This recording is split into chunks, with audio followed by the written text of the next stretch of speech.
Welcome to Soundarya vlogs. Hi எல்லாருக்கும் வணக்கம். இன்றைக்கி நம்ம என்ன பார்க்க போகிறோன்னா முருங்கைக்கீரை சாம்பார் எப்படி வைக்கணும் தான் பார்க்க போகிறோம். நம்ம பொரியல் பண்ணால் முருங்கைக்கீரை வந்து கொஞ்சம் நிறையா தேவைப்படும். நான் வந்து இன்றைக்கி சாம்பாரில் வந்து கொஞ்சம் சேர்க்குறேன். அதனால் வந்து ஒரு 5, 6, 7, 8 கொத்து தான் பிடுங்கியிருக்கேன். பார்த்திங்கன்னா இப்போ வாங்க எப்படி முருங்கைக்கீரை சாம்பார் பண்ணுறதுன்னு பார்க்கலாம். முருங்கைக்கீரை உடம்புக்கு ரொம்ப நல்லது. கன்சீவாக இருக்கவங்களுக்குலாம் பிளட் சர்க்குலே ஊறுறதுக்கு, இப்போ குழந்தைங்களுக்கு வந்து உடம்புக்கு ரொம்ப நல்லது, பெரியவங்களுக்கு ரொம்ப நல்லது. இப்போ வாங்க எப்படி பண்ணுறதுன்னு பார்க்கலாம். இப்போ பார்த்திங்கன்னா வந்து சாம்பார் வைக்க வந்து நான் வந்து துவரம்பருப்பு கொஞ்சமும் பாசிப்பருப்பு கொஞ்சமாக எடுத்துருக்கேன். கீரை சாம்பாருக்கு 2 பருப்பு போட்டால் நல்லா டேஸ்ட்டாக இருக்கும்னால நான் 2 எடுத்துருக்கேன். இப்போ இதை கழுவி எடுத்து வந்துக்கலாம். இப்போ பார்த்திங்கன்னா வந்து பருப்பை நல்லா கழுவி எடுத்து தண்ணி ஊற்றி வச்சுருக்கேன். இதில் வந்து சீரகம் ஒரு 1/2 ஸ்பூன் சேர்த்துக்கலாம். அதுலேயே வந்து மிளகு கொஞ்சம் சேர்த்துக்கலாம். இப்போது அதுலேயே வந்து வெங்காயம் சேர்த்துக்கலாம். வெங்காயம் வந்து உங்கள்கிட்ட சின்ன வெங்காயம் இருந்தால் சேர்த்துக்கோங்க. நான் பல்லாரி வெங்காயம் ஒன்று சேர்த்துருக்கேன். அதுலேயே வந்து நான் மலை பூண்டுங்கிறதுனால கட் பண்ணி சேர்த்துருக்கேன். நீங்கள் இப்போ சின்ன பூண்டாக இருந்தால் அப்படியே சேர்த்துக்கோங்க. அதுலேயே வந்து தக்காளி நான் ஒரு பெரிய தக்காளியாக ஒன்று சேர்த்துருக்கேன். இப்போது அதுலேயே வந்து ஒரு 1/2 ஸ்பூன் மஞ்சள்தூள் சேர்த்துக்கலாம். இப்போது ஸ்டவ் ஆன் பண்ணி குக்கரை எடுத்து வச்சிடலாம். குக்கரை எடுத்து வச்சு ஒரு 3-4 விசில் வரட்டும். இப்போது விசில் போட்டு ஒரு 4 விசில் வரட்டும். இப்போ பார்த்திங்கன்னா வந்து விசில் வந்து நான் ஸ்டவ் ஆஃப் பண்ணிட்டேன். இன்னொரு பாத்திரத்தை வந்து குழம்பு மிளகாய் தூள் சேர்த்துக்கலாம். நான் கொஞ்சோண்டு தான் சேர்க்குறேன். எங்கள் வீட்டில் காரம் பசங்க சாப்பிட மாட்டேங்கிறாங்கிறதுனால நீங்கள் காரத்துக்கு தகுந்த மாதிரி கொஞ்சம் கூட சேர்த்துக்கோங்க.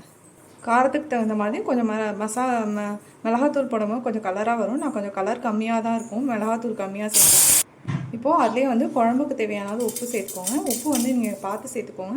சாதத்தில் உப்பு போட்டிருந்தீங்கன்னா இதில் கொஞ்சம் கம்மியாக சேர்த்துக்கோங்க. இல்லை சாதத்தில் உப்பு போட மாட்டேன், குழம்புல தான் உப்புனா இதுலேயே நீங்கள் போட வேண்டிய உப்பை போட்டுருங்க. இப்போது இதில் தண்ணி விட்டுக்கலாம். தண்ணி விட்டு மிளகாத்தூளையும் உப்பையும் கரைச்சி எடுத்துக்கலாம். இந்த மாதிரி உப்பையும் மிளகாத்தூளும் சேர்த்ததுக்கப்புறம் இந்த மாதிரி கரைச்சி விட்டுக்கலாம். இப்போது ஸ்டவ் ஆன் பண்ணிக்கலாம். ஸ்டவ் ஆன் பண்ணி நம்ம கரைச்சி வச்ச பாத்திரத்தை எடுத்து வச்சுக்கலாம். இப்போ வந்து இது ஒரு 2 நிமிஷம் வந்து கொதிக்கட்டும். பார்த்திங்கன்னா வந்து மிளகாத்தூள் உப்பு சேர்த்து நல்லா கொதி வந்துடுச்சு.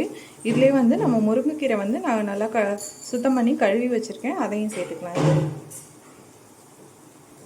இப்போது முருங்கைக்கீரை சேர்த்து ஒரு 2 நிமிஷம் மட்டும் இருக்கட்டும். இப்போ பார்த்திங்கன்னா வந்து கீரை சேர்த்து 2 நிமிஷம் ஆகிடுச்சு. நம்ம வேக வச்சுருந்த பருப்பு சேர்த்துக்கலாம். அப்படியே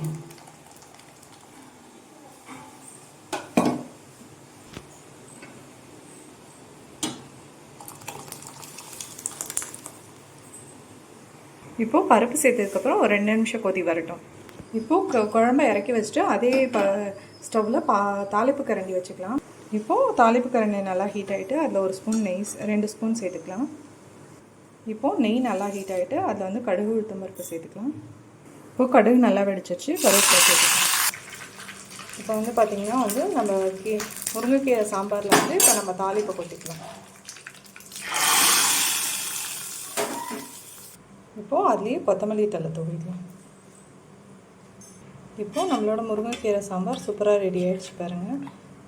இது நீங்களும் வீட்டில் ட்ரை பண்ணி பாருங்கள். உடம்புக்கு வந்து அவ்வளோ நல்லது கீரை வகைகள் எல்லாமே. அதுலேயே முருங்கைக்கீரை வந்து ரொம்ப நல்லது உடம்புக்கு, அயன் சத்துன்னு சொல்லுவாங்க. பார்த்திங்கன்னா வந்து நம்ம சாதம் ரெடி ஆகிடுச்சு. இப்போ முருங்கைக்கீரை சாம்பார் பாருங்கள் ஊற்றுறேன். பார்க்கும்போதே அவ்வளோ சூப்பராக இருக்குது பாருங்கள், சாப்பிட்ணும் போல். இது வந்து முருங்கைக்கீரை வந்து நான் ஃபஸ்ட்டே சொல்லியிருப்பேன், உடம்புக்கு அவ்வளோ நல்லது, அயன் சத்து ரொம்ப. பெரியவங்க குழந்தைங்க யார் வேணாலும் இது சாப்பிட்லாம். எல்லாருக்குமே ரொம்ப நல்லது. ப்ரெக்னென்சியாக இருக்கவங்களுக்கு அதை விட ரொம்ப நல்லது. ஸோ இதை நீங்களும் வீட்டில் ட்ரை பண்ணி பார்த்துட்டு, குழந்தைங்க வந்து பொரியல் செஞ்சால் சாப்பிட மாட்டாங்க. இந்த மாதிரி குழம்புல போட்டால் பிசைஞ்சு சாப்பிட்டு தான் ஆகணும். அதனால் இந்த மாதிரி நீங்கள் பண்ணி கொடுத்தீங்கன்னா குழந்தைங்களும் கண்டிப்பாக சாப்பிடுவாங்க. ஸோ இதை நீங்களும் வீட்டில் ட்ரை பண்ணி பார்த்துட்டு எப்படி இருக்குன்னு கமெண்ட் பண்ணுங்கள். தேங்க்யூ.